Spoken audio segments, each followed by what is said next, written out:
Hi friends, स्वागत है आप सबका। अभी तक हम लोगों ने इंडियन इकोनॉमी चैप्टर नंबर 2 के अंदर बेसिकली इंट्रोडक्शन पढ़ा और प्लानिंग कमीशन का कॉन्सेप्ट कैसे आया इकोनॉमी के अंदर, इसके बारे में हम लोगों ने बात करी। यानी कि कुल मिलाकर के जो लास्ट क्लास मैंने जहाँ पे ड्रॉप करी थी, that is chapter number 2 IED Indian economic development chapter में। आपको पता है कि अभी तक हम लोग क्या डिस्कस कर चुके हैं। तो इंडिया के अंदर प्लानिंग कमीशन क्यों सेटअप किया गया, यानी कि प्लानिंग कमीशन सेटअप करने के पीछे रीजंस क्या हो सकते हैं, इंडिया ने कौन सी इकोनॉमिक मॉडल अडॉप्ट किया, बेसिकली इकोनॉमिक मॉडल करती क्या है। तो इकोनॉमिक मॉडल 3 तरह के क्वेश्चंस के आंसर्स को ढूंढती है। अगर मैं आपसे कहूँ तो कौन सी गुड्स प्रोड्यूस करनी चाहिए हम लोग को, उस गुड्स को प्रोड्यूस करने की टेक्नोलॉजी क्या क्या होनी चाहिए, और उस गुड्स का डिस्ट्रीब्यूशन किस तरीके से होनी चाहिए, जिसको हम लोग central problem of an economy भी कहते हैं। यानी कि अगर पूछा जाए कि व्हाट इज़ इकोनॉमिक डिसीजंस, तो इकोनॉमिक डिसीजंस क्या है, जहाँ पर हम लोग central problem of an economy के डिसीजंस को एफिशिएंटली ले सके इकोनॉमी के अंदर, तो वो क्या कहलाएगी आपको इकोनॉमिक डिसीजंस। इंडिया ने कौन सी इकोनॉमी अडॉप्ट करी, ये आपको पता है बहुत अच्छे से, मिक्स्ड इकोनॉमी। अगर मिक्स्ड इकोनॉमी को डिफाइन किया जाए तो क्या होती है उसकी डेफिनेशन, तो it is the mixture of capitalist economy and socialist economy. Capitalist economy के भी एक अलग एट्रीब्यूट है एंड सोशलिस्ट इकोनॉमी के भी एक अलग एट्रीब्यूट है। दोनों का मिक्सचर्स पंडित जवाहरलाल नेहरू को अच्छा लगा, इसलिए उन्होंने इस मॉडल को अडॉप्ट किया। तो अभी तक थोड़ा सा और वास्ट लेके चलते हैं और कैपिटलिस्ट इकोनॉमी को थोड़ा सा डिफाइन कर देते हैं एक बार फिर से। कैपिटलिस्ट इकोनॉमी को पहली बात हम लोग और क्या बोलते हैं, मैंने लास्ट सेशन में बताया था आप लोग को, तो हम लोग इसको बोलते हैं मार्केट इकोनॉमी। क्या बोलते हैं हम लोग इसको, बोलते हैं मार्केट इकोनॉमी। यानी कि इसका मतलब हुआ क्या, इसका मतलब है बेसिक था कि कैपिटलिस्ट इकोनॉमी वो इकोनॉमिस्ट है जहाँ पर प्राइस मैकेनिज्म कह लीजिए या फिर प्राइस डिसीजंस कह लीजिए, किसके द्वारा स्टार्ट होते हैं। तो यहाँ पर वर्क करता है दो चीज़ें, यानी कि डिमांड एंड सप्लाई। यानी कि डिमांड एंड सप्लाई अपने आप ही मार्केट के अंदर प्राइस डिटर्मिनेशन कर लेते हैं। तो कैपिटलिस्ट इकोनॉमी वो इकोनॉमी होती है जहाँ पर इकोनॉमिक डिसीजंस मार्केट फोर्सेस के थ्रू लिया जाता है, यानी कि प्राइस मैकेनिज्म जो वर्क करता है बेसिकली वो डिमांड एंड सप्लाई फोर्सेस के थ्रू करता है। सो दैट्स वाई हम लोग इसको मार्केट इकोनॉमी भी कहते हैं। अगला क्वेश्चन आता है सोशलिस्ट इकोनॉमी क्या होती है। तो सोशलिस्ट इकोनॉमी का मतलब क्या है, तो सोशलिस्ट इकोनॉमी ये वो इकोनॉमी होती है जहाँ पर प्राइस मैकेनिज्म कह लीजिए बेसिकली जो डिसाइड होता है वो होता है गवर्नमेंट सेक्टर के द्वारा, या आप कह सकते हैं यहाँ पर सेंट्रल अथॉरिटी के द्वारा। तो गवर्नमेंट सेक्टर या सेंट्रल अथॉरिटी यहाँ पर वर्क करती है सोशलिस्ट इकोनॉमी में। तो अब आप सबके पास बुक है और आप सबने बुक भी ले रखी है अच्छे से, तो आइए एक बारी मैं आपको यहाँ पर दिखा देता हूँ कि टाइप्स ऑफ इकोनॉमी में एक काम करते हैं उस तरीके से आते ज़्यादा अच्छा रहेगा। ठीक है, ये देखिए कलर भी चेंज कर लो थोड़ा सा। ये देखिए टाइप्स ऑफ इकोनॉमी। तो टाइप्स ऑफ इकोनॉमी में आपके पास 3 तरह की इकोनॉमी है सोशलिस्ट। तो सोशलिस्ट के मेरिट्स और डिमेरिट्स भी एक बार देख लेंगे फटाफट से। देखिए तो socialist economic system in which major economic decision, फिर बोल रहा हूँ यहाँ पर मेजर इकोनॉमिक डिसीजन। अगर आपसे पूछा जाता है कि व्हाट इज़ इकोनॉमिक डिसीजन, तो इकोनॉमिक डिसीजन में आप लोग बताएंगे what to produce, how to produce and for whom to produce. यानी कि what kind of goods and services is produced in an economy and what are the selection of techniques or distribution of goods and services are taken by the government। कौन लेता है यहाँ पर, taken by the government, यानी कि economic decisions की authority government के पास या सेंट्रल अथॉरिटी बोल सकते हैं। तो this system the government decide but goods are to be produced according with the needs of society. और गुड्स कैसे प्रोड्यूस करी जाती है, यानी नीड्स ऑफ सोसाइटी, या कुल मिलाकर ये कहा जा सकता है कि सोशलिस्ट इकोनॉमी में आप लोग इंडिया के अंदर पीएसयू के बारे में चैप्टर नंबर 3 के बारे में थर्ड में पढ़ेंगे। PSU public sector undertakings, PSU यानी कि पब्लिक सेक्टर अंडरटेकिंग्स, यानी कि जितने भी गवर्नमेंट की ऑर्गेनाइजेशन है। या एक छोटा सा एग्जांपल दूं तो मान लीजिए XYZ एक कंपनी है, उस कंपनी की जो वैल्यू है वो है 100 रुपये।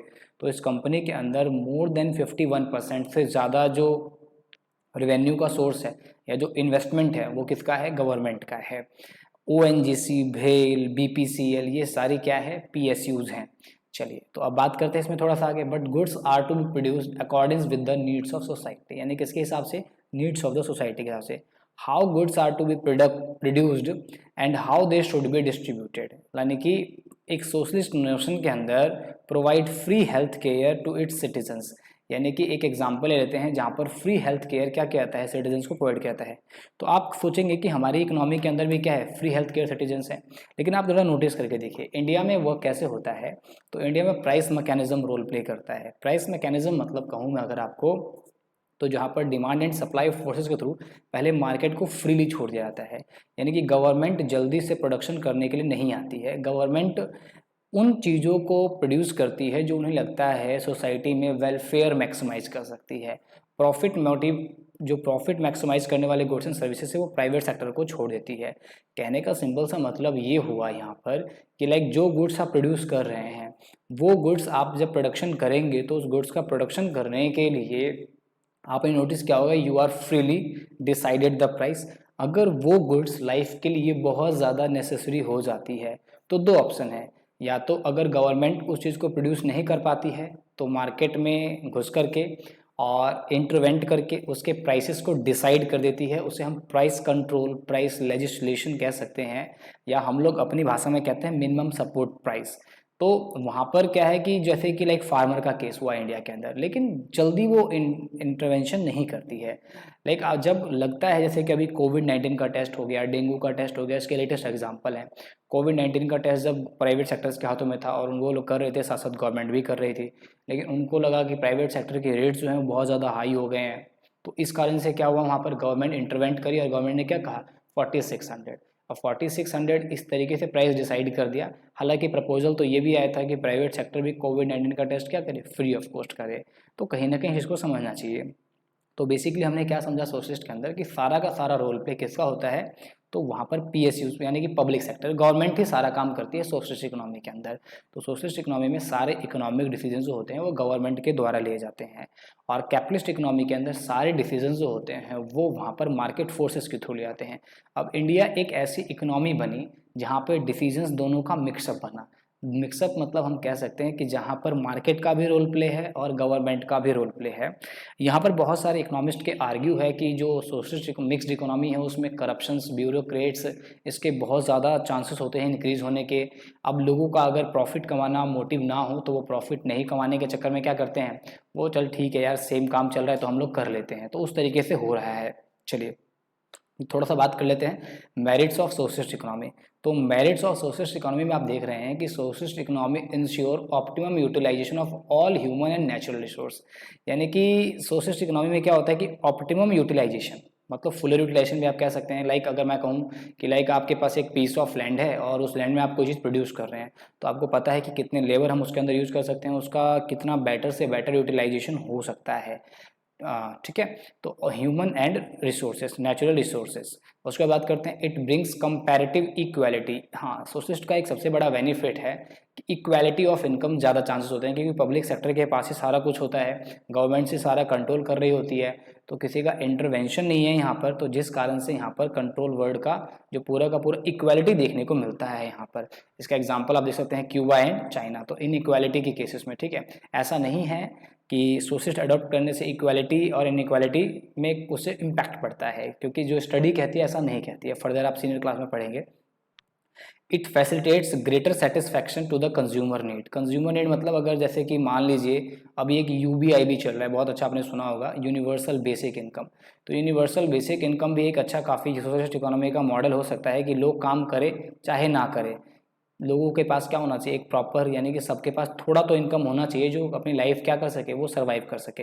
तो इससे इक्वालिटी कम, इनइक्वालिटी कम हो जाएगी, पॉवर्टी रिड्यूस हो सकती है। बट इसके डीमेरिट्स भी बहुत ज़्यादा हैं। अगर सोच कर देखें, लोग इनकरेज नहीं होंगे काम करने के लिए। लाइक अभी जितनी मेहनत से आप पढ़ रहे हैं उतना मेहनत ना करें, क्योंकि मेरे पास भी अगर बेसिक इनकम आनी स्टार्ट हो जाए और मुझे लगे मेरा इससे तो काम हो रहा है, तो दैट्स वाई मैं क्यों काम करूँगा। तो कहीं ना कहीं हर चीज़ के फ़ायदे हैं तो नुकसान भी हैं। तो मेरिट्स ऑफ सोशलिस्ट इकोनॉमी, आप क्यों सोचेंगे कि मैं इस पे ज़्यादा फोकस क्यों कर रहा हूँ, क्योंकि इस बारी नया ऐड हुआ है, इस बारी आपके सिलेबस के अंदर उसको काफ़ी अच्छे से पढ़ाने के लिए बोला गया है। और इससे पहले वो एनसीईआरटी के बॉक्स में वो मूवी आपको दिखाऊंगा थोड़ी देर में। ठीक है, चलिए अब थोड़ा सा डीमेरिट्स के बारे में बात कर लेते हैं। तो डीमेरिट्स ऑफ सोशलिस्ट इकोनॉमी, ये बुक का ही है, सारा का सारा कंटेंट आपको मिला हुआ है आपके स्टोर सेक्शन में। ठीक है, डीमेरिट्स ऑफ सोशलिस्ट इकोनॉमी। तो कह रहा है in a socialist system are in the hand of the government, it is not competent. Competent मतलब to calculate price of factor and service. देखिए कहने का मतलब जब तक कंपटीशन नहीं होगा तब तक आपकी वैल्यू क्या है ये आपको पता नहीं चलती है। यानी कि गवर्नमेंट्स के पास क्या होती है, एक तरीके से कहीं ना कहीं इसका अभाव है कंपटीशन का। तो कंपटीशन के अभाव के चक्कर में किसी भी गुड्स की प्राइसेस क्या होती हैं वो पता नहीं चल पाता है। तो कहीं ना कहीं ये क्या है, इसका एक बहुत बड़ा ड्रॉबैक हो जाता है।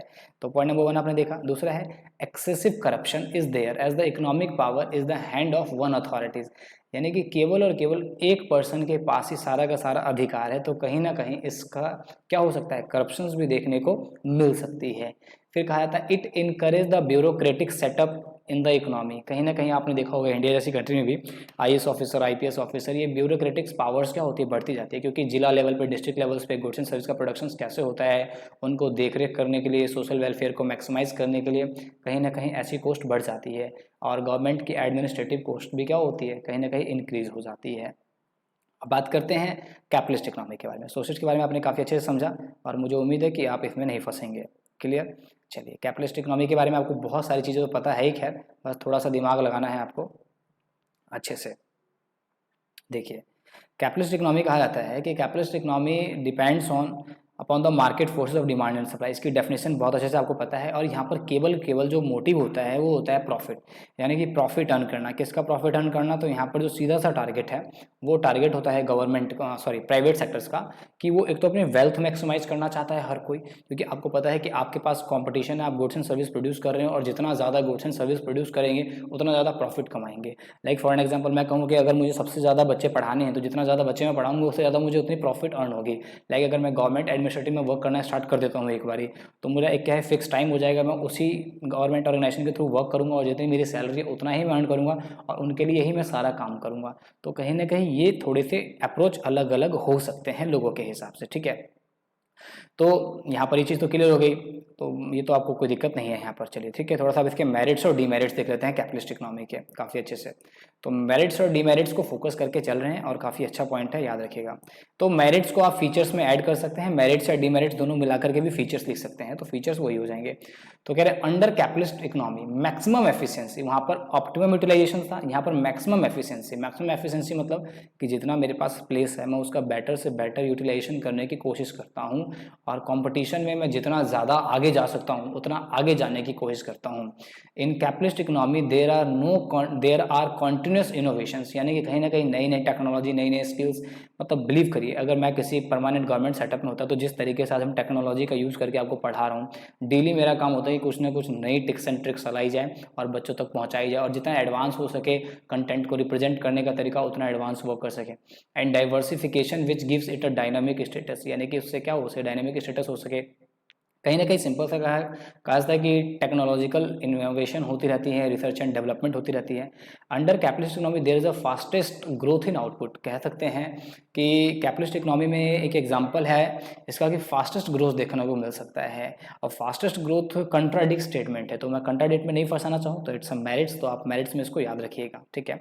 अब बात करते हैं डिमेरिट्स। हाँ, अगर किसी पॉइंट में दिक्कत लगे तो फिर आप चैट में बता दो। मैं पहले बोल चुका हूँ कि मेरा ये टारगेट यहाँ पर इंडिविजुअल को नहीं पढ़ाना है, मेरा टारगेट सबको पढ़ाना है और सबकी ड्रॉबैक यानी कि सबकी प्रॉब्लम्स कहीं ना कहीं, किसी एक की भी प्रॉब्लम सबकी सॉल्यूशन बन सकती है। तो बिना हेजिटेशन के आप चैट में जरूर पूछा करो, ठीक है कि नहीं।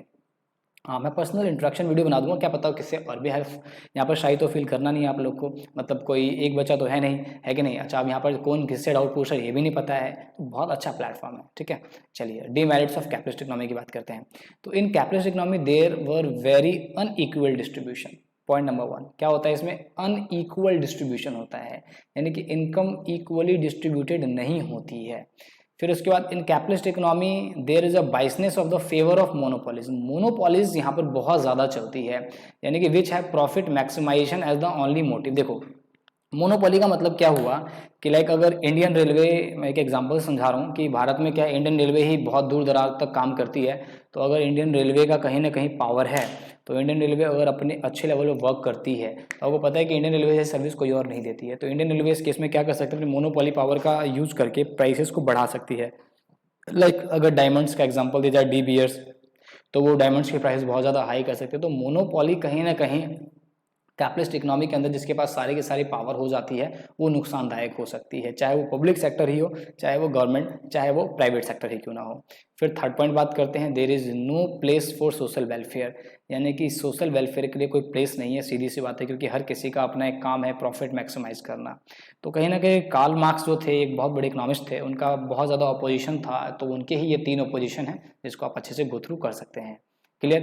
तो आपको समझ में आ गया होगा। अब थोड़ा सा मिक्स्ड इकोनॉमी के बारे में बात कर लेते हैं और उसके मेरिट्स और डीमेरिट्स को डिस्कस कर लेते हैं। देखिए, मिक्स्ड इकोनॉमी आपको पता है, अगर सिंपल सा डिफाइन करना है तो it is the combination of socialist economy and capitalist economy. तो सोशलिस्ट इकोनॉमी में मतलब जिस तरीके से कुल मिलाकर ये कहा जाए कि मार्केट फोर्सेस भी वर्क करती है और गवर्नमेंट भी वर्क करती है, बट सबसे पहले इंडस्ट्री को, यानी कि फैक्टर ऑफ प्रोडक्शन जो होते हैं लैंड, लेबर, कैपिटल, एंटरप्रेन्योरशिप, ठीक है, इनका प्रॉफिट मैक्सिमाइज करना है तो उनको फ्री छोड़ जाता है, बट गवर्नमेंट तब यूज़ करती है या तब एंटर करती है मार्केट के अंदर जब उन्हें लगता है कि किसी भी गुड्स एंड सर्विस का प्रोडक्शन नहीं हो रहा है। ठीक है, तो मिक्स्ड इकोनॉमी की बात करते हैं तो it is an economic system in which major economic decision are taken by the central government authority as well as are left to the free play of the market forces, यानी कि simply where all the economic decisions taken by the government forces and market forces. Simple सा ऐसे भी आप कह सकते हैं। तो it is an economy the market will provide whatever goods and services it can be produced, यानी कि भैया मार्केट पे डिपेंड करता है कि क्या गुड्स एंड सर्विसेज चाहिए और जो चीज़ चाहिए वो चीज़ क्या हो रही है वहाँ पर प्रोड्यूस हो रही है। The government will provide essential goods and services which are market fails to provide, यानी कि गवर्नमेंट्स तब कोई भी गुड्स एंड सर्विसेज प्रोवाइड कराती है जब वो मार्केट में या तो फेल हो जाती है या उसके प्राइसेस बहुत ज़्यादा हाई हो जाते हैं या लोअर क्लास की पहुँच से बाहर चले जाते हैं। Merits of mixed economy and demerits of mixed economy. Mixed economy gives proper scope to private individual। देखिए, प्राइवेट इंडिविजुअल्स के पास भी प्रॉपर एक टाइम है कि वो पब्लिक सेक्टर को भी कॉम्पिटिशन दे सकती है, क्योंकि पब्लिक सेक्टर भी गुड्स एंड सर्विसेज प्रोड्यूस करती है इंडिया के अंदर। 1990 से पहले बहुत सारी पीएसयू से तो वर्क कर रही थी। 1990 बाद पीएसयू का प्रॉफिट जो था एक तरीके से नहीं आता था, हालांकि प्रॉफिट वर्ड क्यों यूज़ करते हैं हम, क्योंकि सोशल वेलफेयर इनका मेन टारगेट है। तो सोशल वेलफेयर मेन टारगेट होने के बाद भी हम प्रॉफिट वर्ड यूज़ कर रहे हैं, तो कहीं ना कहीं प्राइवेट्स के पास पूरी पावर है कि यहाँ पर कम करके मतलब एंटर करके मार्केट के अंदर वो जितना मर्जी चाहे गुड्स एंड सर्विसेज प्रोड्यूस कर सकती है। फिर आता है it is in it planned economic development ensure stability and balance development, यानी कि एक तरीके से मिक्स्ड इकोनॉमी के अंदर आपको पता है कि गवर्नमेंट्स भी रोल प्ले कर रहे हो, प्राइवेट सेक्टर भी, तो दोनों का मैचअप इतना बढ़िया होता है कि कहीं ना कहीं ग्रोथ तो हमारा इसमें हो ही रहा है, साथ साथ हम डेवलपमेंट को भी काफ़ी ज़्यादा बढ़ावा दे सकते हैं। अब इसका मतलब ये नहीं है कि सोशलिस्ट में नहीं है और कैपिटलिस्ट में नहीं है। सोशलिस्ट का भी एग्जाम्पल रसिया है आपके सामने, कैपिटलिस्ट का भी एग्जाम्पल आपके पास चाइना है और क्यूबा है, तो ऐसा कुछ नहीं है। अब मेरिट्स क्या है, in it competition between the private sector and public sector industries is there. Of course कि प्राइवेट सेक्टर और पब्लिक सेक्टर दोनों में ही क्या होगी, कंपटीशन होगी, तो it result into enhance productivity, और जिससे क्या होगा, प्रोडक्टिविटी एनहेंस होगी। आपको पता है पीएसयू में बाबू लोग काम करते हैं, बाबू साहब, और सीधी सी बात है जो गवर्नमेंट एम्प्लॉय उनका कॉन्सेप्ट थोड़ा सा अलग होता है। तो कहीं ना कहीं अगर जैसे प्राइवेट सेक्टर में एम्प्लॉयज़ का परफॉर्मेंस देखा जाता है और गवर्नमेंट सेक्टर में भी अगर एम्प्लॉयज़ का परफॉर्मेंस देखना स्टार्ट हो जाए तो कहीं वर्क का लेवल ही अलग हो जाएगा। ऑफकोर्स आप समझ रहे मेरी बात, मैं क्या बोलने की कोशिश कर रहा हूँ। बात करते हैं डीमेरिट्स ऑफ मिक्स्ड इकोनॉमी। तो डीमेरिट्स में देखते हैं एक बारी क्या क्या है हमारे पास। ठीक है, आइए एक बारी थोड़ा सा रब कर लेते हैं, और आप लोग की स्टडी बहुत बढ़िया चलनी चाहिए, क्योंकि जो जो पढ़ते हैं आप उसको फिर नोट डाउन भी करते रह करिए। ठीक है, अच्छा एक बार एनसीईआरटी का मैं पैरा दूंगा, वो भी जरूर पढ़ना है इसके साथ साथ। ठीक है, और अगर कोई दिक्कत लगता है तो आप लोग स्क्रीनशॉट भी ले लिया करिए साथ साथ। ठीक है, या स्क्रीनशॉट से ज़्यादा अच्छा है लिख लिया करो कॉपी लेकर के। ठीक है, पॉज करके, ये बहुत अच्छा तरीका है मेरे ख्याल से, बाकी आपकी मर्जी है। डीमेरिट्स ऑफ मिक्स्ड इकोनॉमी, क्योंकि टेस्ट के अंदर परफॉर्मेंस अगर किसी की खराब होगी चैप्टर नंबर 1 और 2 होने के बाद, तो ध्यान रखना फिर इस बात को। ठीक है, डीमेरिट्स ऑफ मिक्स्ड इकोनॉमी। तो mixed economy can not effectively control the private sector industries which are outside the government purview. सीधी सी बात है कि आप प्राइवेट सेक्टर में कितना वो प्रोडक्शंस कर रही हैं उस पर तो कंट्रोल नहीं कर सकते हैं, क्योंकि अब उनके, हाँ आप क्या करेंगे उसके लिए कंपटीशन देने के लिए आप भी गुड्स एंड सर्विसेज प्रोड्यूस करना स्टार्ट कर सकते हैं। Point number 2, it characterise by red tapism. Red tapism मतलब क्या होता है, जैसे कि एक यहाँ पर एग्जांपल देता हूँ। रेड टेपिज्म, लाल फीता सही देखा होगा जब कोर्ट वगैरह के रूम में एक पूरा का पूरा फाइल होता है और रेड से बंधा होता है, उसका मतलब क्या होता है जरा समझाता हूँ एक एग्जांपल के थ्रू। लाइक मान लीजिए मेरे को कोई स्टार्टअप है, मेरे को उस पर वर्क करना है और मुझे उसके लिए लाइसेंस के लिए अप्लाई करना है। लाइसेंस कौन देता है, गवर्नमेंट ही देती है। तो कहने का मतलब हुआ क्या है इससे, अब लाइसेंस के लिए मुझे बहुत सारा स्ट्रगल करना पड़ेगा, और मैं जब वो प्रोसेस फॉलो करूँगा तो उस प्रोसेस में कहीं ना कहीं हो सकता है ब्यूरोक्रेट्स का बहुत बड़ा रोल प्ले होगा, और इसके लिए मुझे मजबूरन कहीं ना कहीं करप्शंस वगैरह भी देना पड़ सकता है। तो ये एक बहुत बड़ा ड्रॉबैक हो जाता है इसका। फिर कहा गया है कि in it there is a concentration of economic power in the hands of private sector. Private sector पता है कि यहाँ पर पॉलिटिशियन एंड ब्यूरोक्रेट्स क्या कर सकते हैं, इसको खा सकते हैं वट एवर, बट फिर भी कह सकते हैं कि कहीं ना कहीं कैपिटलिस्ट और सोशलिस्ट में ना घुस करके, क्योंकि इंडिया का जो लेवल था उस टाइम बहुत ही बैकवर्ड था, और उसके हिसाब से जो भी डिसीजन था वो बिल्कुल सही है, और मैं ये प्रूव कर सकता हूँ कि वो चीज़ गलत नहीं थी, मिक्स इकोनॉमी का मॉडल अडॉप्ट करना इकोनॉमी के लिए। ठीक है, चलिए थोड़ा सा और बात करते हैं। यहाँ पर एक इंपॉर्टेंट चीज़ आ जाती है, कहा गया है कि after independence one of the most difficulty choice that leader have to decide the type of economic system. Of course, क्योंकि प्रमोट वेलफेयर इक्वली, और हमारा जो टारगेट था गवर्नमेंट का कि हमें क्या करना था, प्रमोट करना था वेलफेयर इक्वली। और ये जो कॉन्सेप्ट था बेसिकली हम लोग जो लेकर आए थे पंडित जवाहरलाल नेहरू जी, वो यूएसएसआर यानी कि सोशलिस्ट इकोनॉमी मॉडल का उनके पास भी एक एग्जाम्पल था। ये बात आपको मैं सारी बता ही चुका हूँ, बट फिर भी एक बार ये आप गो थ्रू कर लीजिएगा। ठीक है, और बहुत ही इंपॉर्टेंट है आपको गो थ्रू करना, ये नहीं तो फिर दिक्कत में फंस जाएंगे। ठीक है, तो और बहुत सारे एफर्ट्स के बाद हमने ये चीज़ अपलोड करी। उसके बाद जो यहाँ पर एक बहुत इंपॉर्टेंट चीज़ है बुक के अंदर भी मैंने मेंशन करी थी, और दिन भी आपको डायरेक्टिव प्रिंसिपल्स के बारे में आपको बता रहा था। देखिए कह रहा है कि mixed economy was finally chosen with the help of IPR, यानी कि इंडस्ट्री फर्स्ट आईपीआर, ध्यान रखना 1948 में आया था। आईपीआर फर्स्ट आईपीआर जो आया था वो 1948 में आया था, और सेकंड आईपीआर आया था वो 1956 के अंदर आया था। ये भी याद रखना, चैप्टर नंबर इसी में आगे आएगा। And directive principles of Indian constitution. ठीक है, प्लानिंग कमीशन हुआ सेटअप इन 1950, यानी कि फर्स्ट आईपीआर और directive principle of Indian constitution की मदद से हमने प्लानिंग कमीशन 1950 में सेटअप कर ली, और जो प्राइम मिनिस्टर थे वो क्या थे, इसके चेयरपर्सन ऑफ द कमीशन थे। बट हालांकि अभी जो 12th 5 ईयर प्लान चल रहा था 2012 से 2017, यानी कि 2012 से 2017 तक, तो एनडीए गवर्नमेंट ने प्लानिंग कमीशन को रीनेम करके, रिकॉन्स्टिट्यूट करके इसका पूरा स्ट्रक्चर ही चेंज कर दिया, और उसकी जगह पे नीति आयोग लेकर आए। तो अगली क्लास में हम बात करेंगे 5 ईयर प्लान्स के मीनिंग को और उसके ऑब्जेक्टिव्स के बारे में। तो तब तक इसको काफ़ी अच्छे से गो थ्रू करिए, और काफ़ी सारी बातें बताई हैं, और मैं आपको एक बार एनसीईआरटी वाला पॉइंट दिखाता हूँ कि आप लोगों को क्या डिस्कस करना है अच्छे से।